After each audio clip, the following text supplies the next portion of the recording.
Bonjour à tous, bienvenue sur ma chaîne Vermisseau Jacob. Je suis l'évangéliste Rémi et nous allons partager ensemble la parole de Dieu et nous édifier. Le thème que je vais traiter aujourd'hui, c'est la prière. Comment prier comme Jésus et les apôtres. Comment prier, donc, comme Jésus et les apôtres. Parce que les apôtres ont été près de Jésus, ils ont vu sa vie de prière et Jésus les a enseignés. Il leur a expliqué la méthode qu'il utilisait. Pour avoir une vie de prière riche et optimisée, qui fonctionne, il faut une méthode. Jésus avait une méthode. Quelle était sa méthode?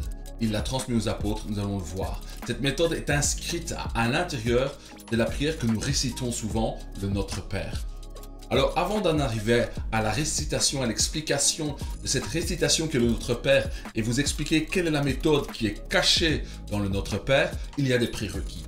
Si vous n'avez pas ces prérequis-là, vous aurez des problèmes pour vivre votre vie de prière avec une vie de qualité et de communion. Alors la première chose, la prière n'est pas une répétition de mots. Nous voyons souvent dans le monde chrétien, nous voyons beaucoup dans les églises, les gens aiment à répéter, répéter. Là où vous voyez de la répétition, dites-vous, ce n'est pas de la prière. Ça a l'air d'être de la prière, mais ce n'est pas de la prière. La prière n'est pas un mantra que l'on récite. Pourquoi ? Parce que si Dieu est une personne intelligente et sensible, s'il est le Dieu suprême, il n'a pas besoin que tu viennes devant lui pour lui répéter à tue-tête les mêmes formules. Alors il y a des gens, ils récitent le Notre Père une fois, deux fois, trois fois, quatre fois. Mais le faire ainsi, c'est nier que Dieu t'entend, c'est nier que c'est casser la tête à Dieu, quoi. Est-ce que tu es là pour casser la tête au Seigneur? Non. Est-ce que c'est intéressant dans une relation de répéter tout le temps la même chose? Donc, la répétition n'est pas la prière. Imagine que tu vas voir un ami et qu'à chaque jour, tu lui récites les mêmes choses. Tu lui dis les mêmes choses au même moment. Tu répètes les mêmes formules tout le temps. Ce n'est pas une discussion, ce n'est pas un échange. Donc, la prière exclut totalement la répétition. Ça, c'est la première chose. La position, le point 2, position du corps. La position du corps quand tu pries est très importante. Si tu es allongé, tu vas avoir tendance à t'endormir. La position de ton corps par rapport à ton état. Si tu viens de t'éveiller, si tu es en fin de journée, la position de ton corps d'une manière pratique. Selon la position de ton corps, tu vas encourager ton corps à dormir ou à être éveillé. Donc dans certains cas, il vaudra mieux prier debout. D'autres fois, si tu es assez fatigué, il vaut prier assis et pas affalé, sinon tu risques de t'endormir. Mais la meilleure manière de commencer à prier, c'est se prosterner. Se plier les genoux à terre ou un genou à terre. Ou se prosterner comme le font les musulmans. Pourquoi? Parce que Dieu est Dieu et se prosterner, s'incliner honore celui qui est Dieu. Pourquoi on se prosterne? Parce que nous regardons le lieu d'où nous avons été tirés, d'où l'homme a été tiré, de la terre. Donc quand nous nous prosternons, nous regardons le lieu de là où nous avons été tirés. Et cela veut dire que tu proclames, que tu déclares, que tu sais que tu as été tiré de la terre. Et c'est pour ça que tu es humble, que tu t'humilies, que tu te prosternes aux pieds de celui qui est ton Dieu et ton Seigneur. Donc se prosterner, c'est proclamer et déclarer que tu sais d'où tu as été tiré. Mais le fait que tu t'adresses à Dieu, c'est aussi réaliser que tu as le privilège. Que tu as un privilège, que tu es introduit dans le sanctuaire de Dieu pour prier, pour lui parler, pour lui adresser tes mots. Donc 1, la prière n'est pas la répétition. 2, la position de ton corps. La plus excellente, c'est à genoux ou un genou plié et se prosterner et s'incliner. Il faut s'incliner. Je dis, Seigneur, je me prosterne, je m'incline devant toi pour reconnaître ta majesté. Ça, c'est poser le décor. Si tu fais ça, ça sera très agréable au Seigneur. Et troisième chose, il faut être réconcilié avec Dieu. Ah oui, il faut être réconcilié avec Dieu par Jésus-Christ. Toute prière qui est faite et qui est faite en dehors de la réconciliation dans l'œuvre de la croix et de l'expiation de Jésus-Christ par son sang et sa résurrection, cette prière ne vient pas, n'arrive pas devant Dieu. Maintenant, la seule prière qui peut arriver, c'est quand tu t'adresses à Dieu pour te repentir. À partir de ce moment, il écoute. Mais sur quelle base? Sur la base de la croix, c'est-à-dire la base de la mort et de la résurrection de Jésus-Christ, car nul ne vient au Père que par le nom de Jésus-Christ, le crucifié et le ressuscité. La quatrième, c'est adresser la prière au Père. Tu vois souvent cela dans les églises, les choses sont renversées. Ça veut dire qu'on prie le Saint-Esprit, Des fois, on prie Jésus-Christ et puis le Père est abandonné. Je te recommande, en vertu de la parole de Dieu, de faire comme Jésus-Christ qui nous a laissé un exemple. Parce que Jésus-Christ, quand il a commencé à faire la prière, a dit « Dites notre Père ». Donc, quand on commence à prier, on s'adresse à qui? Au Père. Mais je peux me tenir devant le Père grâce à la position qui m'a été acquise en Jésus-Christ. En Jésus-Christ, je suis réconcilié. En Jésus-Christ, je suis réconcilié avec le Père, mais Jésus-Christ se tient à l'heure actuelle où nous parlons. Il se tient dans le sanctuaire de Dieu. Il est devant le Père dans le temple qui n'a pas été fait de main d'homme. Là où il a fait couler son sang lorsqu'il était ressuscité pour purifier le temple de Dieu, pour purifier le lieu saint. Il a purifié le ciel parce que Satan a péché, les anges ont péché dans le ciel. Et Jésus est monté après sa résurrection et il a fait une aspersion de sang dans le lieu très saint. Et c'est de là où nous prions. C'est de là où nous nous tenons parce que Jésus-Christ est notre représentant. Parce qu'il est un prêtre, il est un sacrificateur. Ça veut dire qu'il est celui qui se tient devant Dieu pour nous. Donc quand nous prions à travers Jésus-Christ, de Jésus-Christ qui est notre Seigneur. Ok? Et maintenant, nous adressons donc la prière au Père. Le 5e point, prier du sanctuaire à travers Jésus. Donc c'est cela que je disais, nous prions d'un endroit. C'est dans le temple qui n'a pas été fait de main d'homme. Jésus-Christ est notre représentant, c'est-à-dire que quand nous prions, c'est Jésus-Christ qui récolte nos prières et ça passe à travers lui pour atteindre le Père, car nous prions en son nom, parce que nous avons été établis devant le Père par son nom, par l'effusion de son sang qui nous a justifiés, c'est-à-dire qui a effacé toute culpabilité et tout péché, car un homme ne peut pas élever la voix, il ne peut pas prier le Père Saint sans avoir été déclaré juste par le sacrifice de Jésus. Et 6e, la foi. Il faut prier avec la foi. La foi, ça veut dire je réalise devant qui je suis. Je réalise que je suis entendu. Et les points que je vous ai dit avant sont les points qui génèrent la foi, qui vous procurent la foi. Et ensuite, le point 7, c'est savoir attendre. La prière, entre le moment où tu as formulé ta demande et son accomplissement, il y a un temps d'attente. Donc la foi, c'est aussi savoir attendre. Il y a beaucoup de choses à dire sur la foi, mais là, je vais être plutôt restreint. La méthode de Jésus, en 5 points. Il y a 5 points dans la méthode de Jésus, comme les 5 doigts de la main. Et avant, je t'encourage à étudier la prière par cœur, pas pour la répéter, mais pour retenir la méthode, car la méthode est inscrite dans la prière à retenir.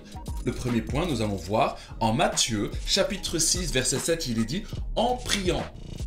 Donc, pendant que tu pries, dans le mouvement de la prière, ne multipliez pas de vaines paroles. Il faut faire très attention à ne pas multiplier de vaines paroles. Là, Jésus met les prérequis. C'est ce que je vous ai dit dans la liste de tantôt. Donc, ça veut dire quoi? De vaines paroles. Nous voyons des fois des chrétiens qui disent Jésus, Jésus, Jésus, Jésus. Ils répètent le nom de Jésus. Ils disent plein de paroles l'une à la suite, mais elles ne sont pas utiles. C'est du bruit, en fait. Comme les païens. Les païens, si vous regardez, les païens répètent. C'est la marque, vraiment, je vous assure, de toutes les églises apostates ou de toute chose ou de tout mouvement religieux qui n'est pas connecté à Jésus-Christ pour aller vers le Père. Ils répètent des formules, ils répètent des textes à tue-tête. En priant, ne multipliez pas de vaines paroles comme les païens, qui s'imaginent qu'à force de paroles, ils seront exaucés. Donc, ils pensent qu'à force, avec le nombre, avec la multiplication des paroles, cela va forcer Dieu à les exaucer. Cela ne marche pas. Dieu, on ne lui force pas la main par des multiplications de paroles ou des récitations ou des litanies. Ça ne marche pas. Jésus recommande aux apôtres de ne pas faire cela. Ensuite, Matthieu 6,2. C'est toujours les prérequis, il nous dit, ne leur ressemblez pas. En aucun cas, Jésus donne une recommandation, ne ressemblons pas nous ne devons pas ressembler, nous ne pouvons pas ressembler à toutes les personnes qui prient en multipliant de vaines paroles ou comme le font les gens des religions du monde. Parce qu'il est dit, car votre Père sait de quoi vous avez besoin.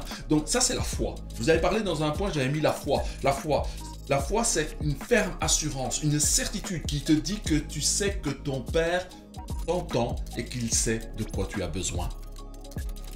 Avant que vous lui demandiez. Donc, notre Dieu qui est omniscient, il sait de quoi nous avons besoin avant que nous le demandions. Mais il attend quand même que nous le demandions. Donc, s'il le sait, nous ne devons pas faire comme s'il l'ignorait. Des fois, nous prions Dieu comme si nous devions le mettre au courant de choses qu'il ignore. Non. Il sait de quoi nous avons besoin.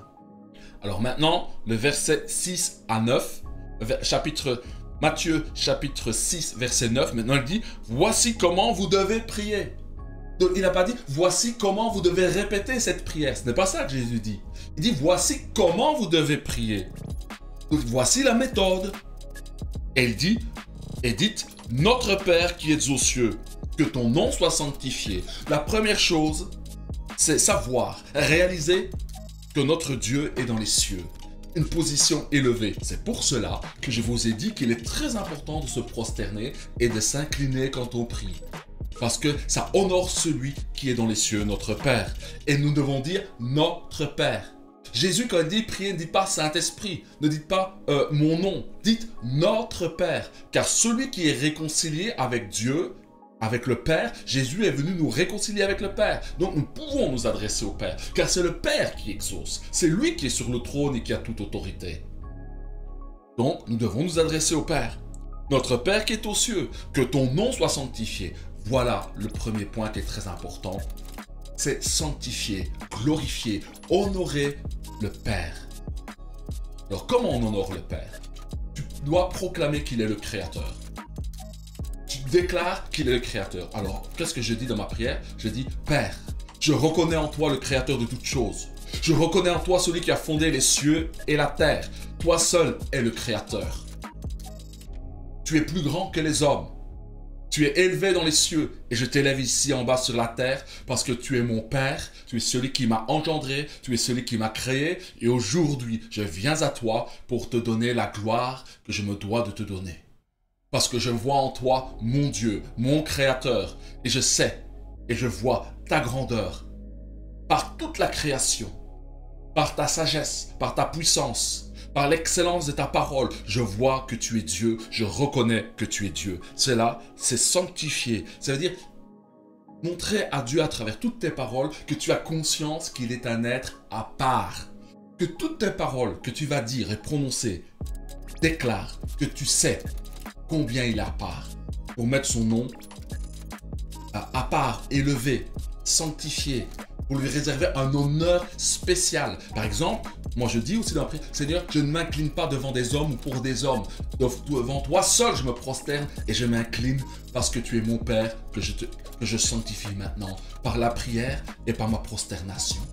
Voilà, ça c'est la prière, le premier niveau. Si vous faites ça, vous allez vous connecter d'une manière agréable à Dieu parce que vous honorez le Père comme il se doit. Ensuite, second point, nous devons dire que ton règne vienne. Que ta volonté soit faite sur la terre comme au ciel. Des fois, nous ne comprenons pas ce texte-là. Que ton règne vienne, qu'est-ce que cela veut dire? Jésus a promis qu'il reviendrait sur la terre pour régner à partir du trône de David, à partir d'Israël, sur toute la terre et toutes les nations. Alors, Jésus nous a laissé un enseignement. Dans cette prière, nous devons dire au Père que ton règne. Donc Père, que ton règne vienne, parce que nous avons commencé avec notre Père. Donc Père, que ton règne vienne. Mais qui va venir mettre le règne? Qui va instaurer, placer, établir le règne du Père sur la terre? C'est notre Seigneur Jésus-Christ. Et Jésus nous recommande de prier pour que ce règne vienne. Que le règne du Père vienne par Jésus le Messie, le jour où il viendra sur la terre régner. Parce que le règne c'est quoi? C'est que ta volonté, la volonté du qui? De notre Père, soit faite sur la terre comme au ciel. Parce que le but de la venue de Jésus-Christ, c'est que la volonté du Père devait être faite sur la terre. Et pour ce faire, il est mort, il est ressuscité. Car la volonté du Père, c'était de nous réconcilier avec lui-même en Jésus-Christ. Et que nous soyons établis devant lui. Mais Jésus-Christ doit revenir. Il faut prier pour le règne de Jésus-Christ. Prier, montrer que tu désires, que tu sais qu'il doit revenir et dire Seigneur, aide-moi, soutiens-moi. Parce que d'ici là, tu as des volontés aussi particulières à faire en ce jour, avant que le règne vienne, avant que ta volonté parfaite soit faite sur la terre. Seigneur, montre-moi ta volonté pour ma part. Donne-moi la force de faire ta volonté. Donne-moi le courage d'exécuter ta volonté. Donne-moi de l'intelligence pour comprendre quelle est ta volonté et de l'accomplir. Et là, tu intercèdes. Par exemple, si tu as un problème sur le travail, Seigneur, montre-moi ta volonté dans mon travail, montre-moi ta volonté ici et là. Et tu pries pour recevoir la volonté de Dieu. Avec tout ton cœur, toute ton âme, toute ta force, tu vas t'enquérir de la volonté du Père pour qu'elle devienne la tienne. Et tu pries, tu dis, Père, montre-moi ta volonté, remplis-moi de ta volonté, parce que je sais que tu vas venir régner. Et je sais que par mon service, par les œuvres bonnes que je vais faire, j'accomplis ta volonté. Et quand ta volonté sera accomplie par tous tes serviteurs, alors tu reviendras sur la terre au moment que tu as fixé pour que Jésus-Christ règne. Père, mais jusqu'à-là, donne-moi de faire chaque jour ta volonté et de voir ton règne dans mon corps, dans mon âme, dans mon esprit, dans ma famille, que ton règne vienne partout où je suis, que j'exécute ton règne et que je comprenne ta volonté. C'est comme ça qu'il faut. Alors, le point suivant, donne-nous aujourd'hui notre pain quotidien.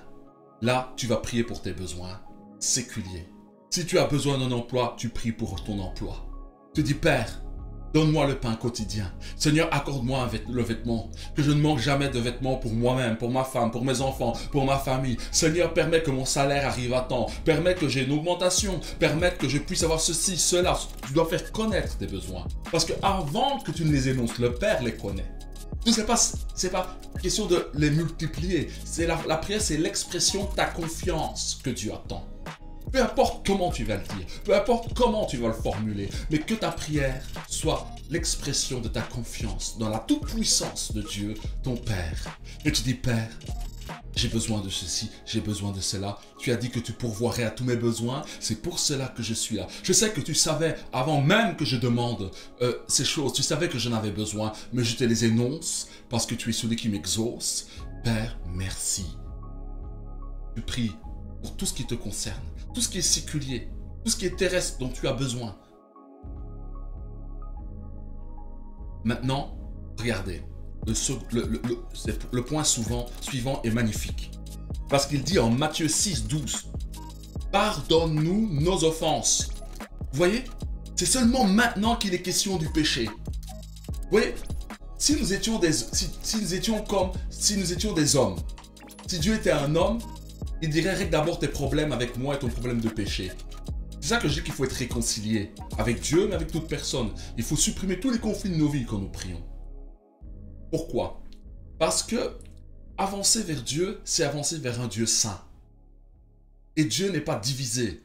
Souvent, nous sommes divisés en conflits, ici et là, à droite, à gauche. Ce n'est pas bon pour la prière. Il faut être en paix avec tous tant que cela est possible. Et il dit, pardonne-nous nos offenses. Vous voyez, c'est seulement maintenant dans la prière que nous devons prier pour le pardon de nos péchés. Pourquoi? Parce que Dieu attend d'abord que tu l'honores, que tu le glorifies, que tu le sanctifies. Il veut d'abord que tu te pries pour tes besoins, que tu pries pour que son règne vienne. Et seulement après, il dit maintenant, on va parler du péché. Pourquoi? Parce qu'il veut que tu te mettes à l'aise d'abord. Parce que quand tu vas au contact d'une personne, tu ne viens pas tout de suite régler tes problèmes. Non. D'abord, tu vas à la rencontre de la personne. Et quand tu le rencontres, ça veut dire que tu es en communion. Alors, on va vers des choses peut-être qui sont plus négatives et qui doivent être réglées. Alors on dit, pardonne-nous nos offenses. Père, j'ai mal parlé.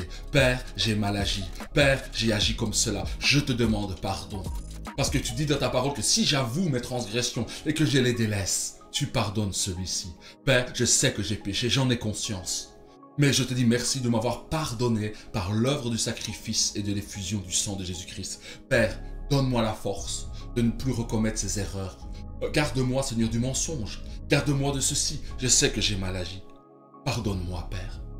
Comme je pardonne à ceux qui m'ont offensé. Donc, il est bien dit que si nous voulons être pardonnés de Dieu, nous devons pardonner à tous ceux qui sont autour de nous, qui nous ont commis du mal. Et Dieu, vous voyez, il y a la verticalité, le pardon de Dieu, mais il y a cette horizontalité de la relation avec autrui où nous aussi, nous devons rétablir, restaurer les relations avec ceux qui sont autour de nous et leur accorder aussi notre pardon, comme Dieu nous a donné pardon. Parce que quand tu es pardonné de Dieu, tu as un dépôt de pardon en toi et tu n'as qu'à puiser dans l'amour de Dieu qui s'est manifesté en forme de pardon à ton égard pour pardonner aux autres. Donc tu as un dépôt, tu as une capacité de pardon parce que cela t'a été donné de Dieu pour te pardonner de tes péchés. Et là tu avoues tes transgressions, tu avoues ta souffrance à l'égard du péché et tu demandes à Dieu, ton Père et mon Père, de nous aider à nous en sortir. Et il le fera parce que le pardon a déjà été accompli parfaitement en Jésus-Christ. Vous voyez, le pardon vient seulement au milieu de la prière. Au milieu de la méthode, c'est là que se trouve le pardon. Et puis on continue. Et là, dans Matthieu chapitre 6, verset 13, il est dit « Ne nous induis pas en tentation, mais délivre-nous du malin. » Donc, il parle là de la tentation. Tant que nous sommes dans ce monde, aussi spirituel que nous pouvons l'être, nous serons tentés. Et comment prévenir la tentation? Et l'heure de la tentation, c'est par la prière. C'est-à-dire que nous devons prier maintenant, Père, tu connais les tentations qui sont les miennes, sont les convoitises de ma chair. Tu sais, Seigneur, les mauvaises aspirations qui sont dans ce corps, dans mon âme.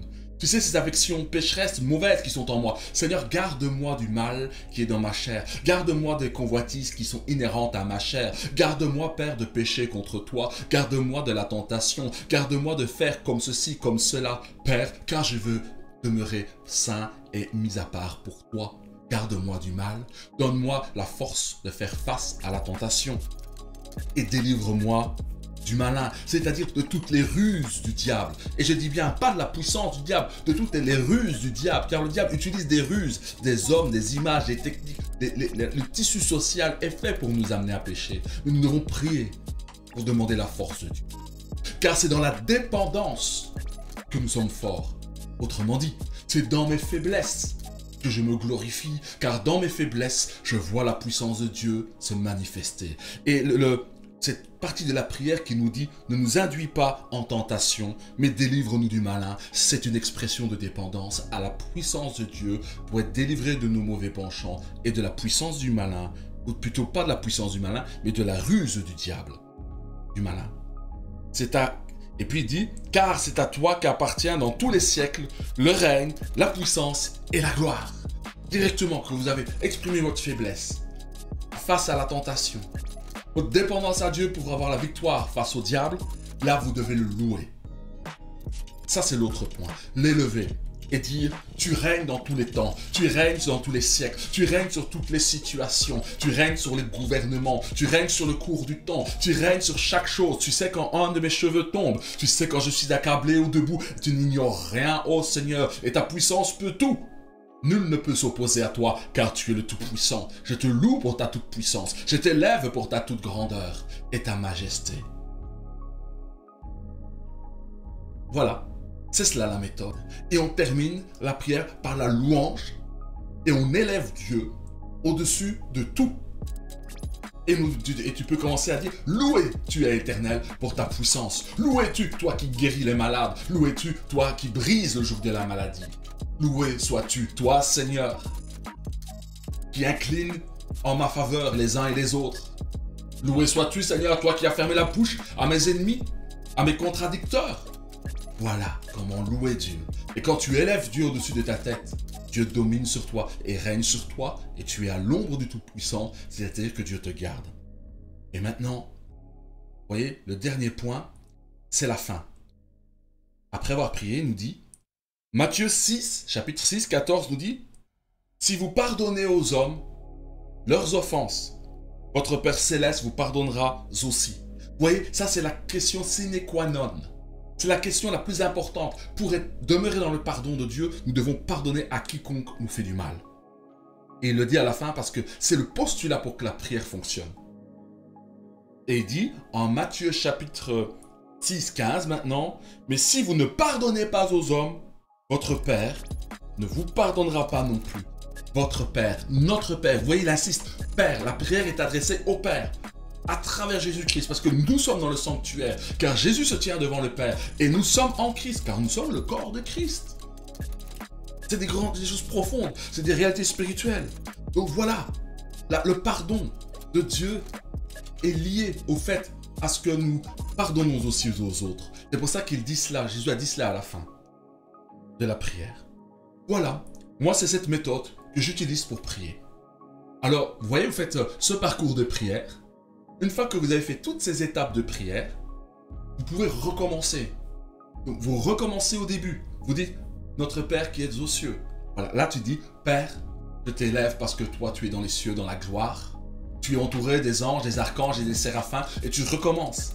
Et si tu as déjà prié une fois pour tes besoins, saute la partie où tu pries pour le pain quotidien. C'est-à-dire tes besoins, un besoin de guérison, un besoin de ceci, un besoin de mariage. Une fois que tu as prié une fois, tu peux le laisser de côté et le transformer en une autre manière. Quand tu viens pour tes besoins, c'est-à-dire pour le pain quotidien, tu peux dire merci à la place. Dis Père, je dis merci. Merci parce que je sais que tu pourvois à mes besoins. Merci Père éternel parce que tu me donnes le vêtement, la nourriture en son temps et la santé. Je te dis merci. Ça c'est l'expression d'une foi parfaite, c'est l'action grâce.